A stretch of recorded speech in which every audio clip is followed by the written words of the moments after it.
பொதுவாகவே 17 வருடம் திராவிட முன்னேற்ற கழகம் ஆட்சியில் இருந்து, அதாவது ஒரு உத்தரவு போடுற இடத்துல 17 வருஷம் இருந்தாங்க.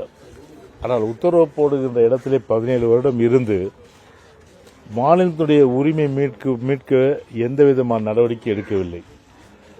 உதாரணத்துக்கு அவருடைய அந்த தேர்தல் அறிக்கை என்பது அரைத்த மாவை அரைப்பது.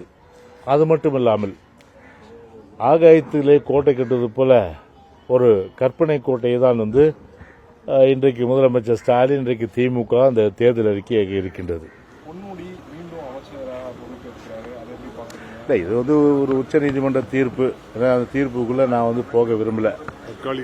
ஆமா, அதனால இதை பொறுத்தவரை பாத்தீங்கன்னா ஒரு விஷயம் நீங்க தெரிஞ்சுக்கணும். அதாவது உச்சநீதிமன்றம் ஒரு குற்றவாளி இல்லைன்னு சொல்ல இல்லையா, குற்றவாளி இல்லைன்னு சொல்ல. அதனால இது நம்ம மாவட்ட செயலர் சொல்றது போல, முன்னாள் அமைச்சர் சொல்றது, இது ஒரு தற்காலிக தீர்ப்பு. அவ்வளவுதான். இல்ல, இதுல இப்போ பிஜேபி எதிர்த்தா ஒன்னு பெயிலு, இல்லைன்னா ஜெயிலு. இதுதான் பிஜேபி எதிர்த்தா இல்லையா. அதனால எங்களுடைய விஜயபாஸ்கர், அதாவது முன்னாள் அமைச்சர், அவர் வீட்டில் இடி ரைடு. பொதுவாகவே ஒரு எலெக்ஷன் கோட் ஆஃப் கான்டக்ட், அதாவது ஒரு நோட்டிபிகேஷன் அனௌன்ஸ் பண்ணிட்ட பிறகு இந்த ஏஜென்சி, சென்ட்ரல் ஏஜென்சி என்று சொல்லக்கூடிய ஒரு சிபிஐ, ஒரு இன்கம் டேக்ஸ், அதே போல சிபிஐ ஒரு கிரிமினல் குற்றங்களை பண்ணலாம். ஒரு பொலிட்டிக்கல் மோட்டிவோட இருந்தா, ஒரு பொலிட்டிக்கல் அரசியல்வாதிகள் போயிட்டு ஒரு மத்திய அரசு ஆளுக்கு மத்திய அரசு ஏவி விடுறது தப்பு.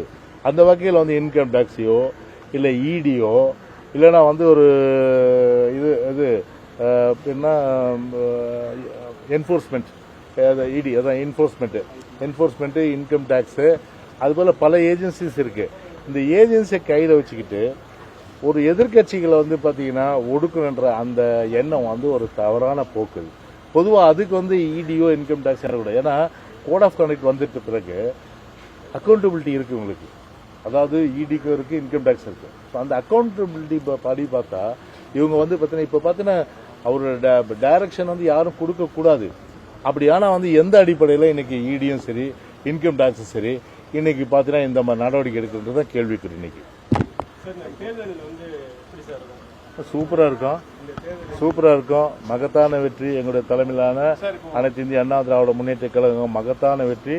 தமிழ்நாடு உட்பட, புதுவை உட்பட எல்லாமே முழுமையா வெற்றி பெறுவோம். நாங்கள் பாஜக சார்பில் வேட்பாளர் அறிவிச்சிருக்காங்க. பாஜக மாநில தலைவர் அண்ணாமலை கோவையில் போட்டியிட்டாரு. எப்படி பாக்குறீங்க? இல்ல, அவர் கட்சியில் அவர் போட்டிடுறாரு. அதனால டெபாசிட் வாங்கினா பெரிய விஷயம். டெபாசிட்டே வாங்க மாட்டாரு.